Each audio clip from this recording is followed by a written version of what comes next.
Сәлем баршаңызға, құрметті оқырмандарым. Бүгін қызылшаның пайдасы мен шипасы жайында айтатын боламыз.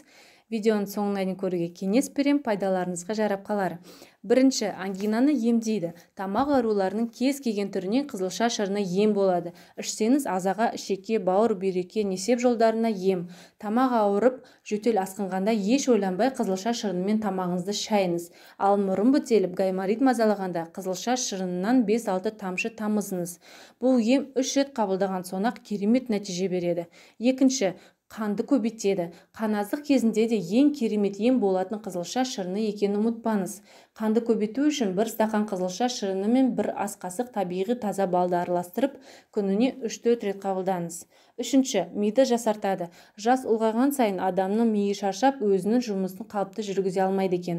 Осы кезде есте сақтау қабілетінің нашарлауы, ұмытшақтық секілді жайсыздықтарға пайда болады. Ал мұның алдын алғыңыз келсе, қызылша шырынының көмегіне жүгініңіз. Егер күніне 1 стақан балғын дайындалған қызылша шырынын ішсеңіз, онда ми жасарып, жұмысы жақсарады. Әсіресе қан қысымы тұрақсыз жандарға таптырмайтын ем көрінеді.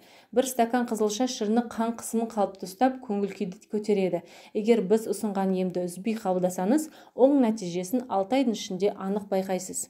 Төртінші, бауырдың жұмысын жеңілдетеді. Егер күніне 3 рет қызылша шырынын ішсеңіз, бауыр ауруынан біржолата құтыласыз. Ал қалай ішу керектігіне назарыңызды салыңыз. Ем үшін күніне стаканның 3/1 бөлігін қызылша шырынын ішесіз. Оған қоса 100 грамм шикі қызылшаны үкіштен өткізіп жейсіз.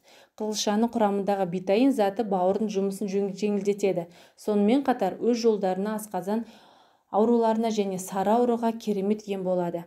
Бесінші, бұлшық етті қалпына келтіреді. Қызылша шырыны бұлшық еттің ауруын басады, әрі қатайтады. Спортпен айналысатындарға күніне кем дегенде 200 грамм балғын қызылша шырынын ішуге кеңес береміз. Физикалық жаттығу үздіксіз қозғалыс, ауыр зат бұлшық етке салмақ салады, ал оны қайта қалпына келтіретін бірден-бір ем қызылша шырыны. Алтыншы, онкологиялық аурулардың алдын алады. Егер сізде онкологиялық аурулардың белгілері біліне бастаса, дереу қызылша шырынын ем ретінде қабылдауды әдетке айналдырыңыз. 7 күн үзбей ішіп, қайта тексеруден өтіңіз.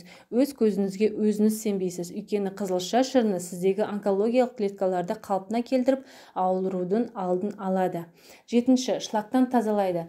Қызылша шырынының көмегінен ағзаны улы заттардан шлактан тазалауға болады. Ол үшін ашқарынға 1-2 ас қасық қызылша шырынын ем ретінде қабылдаңыз.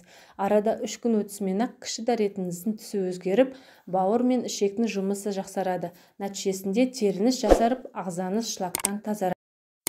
Достар, мен видеом сіздерге пайдалы болса, лайк қойыңыздар, каналыма жазылуды ұмытпаңыздар. Сау саламатта болыңыздар.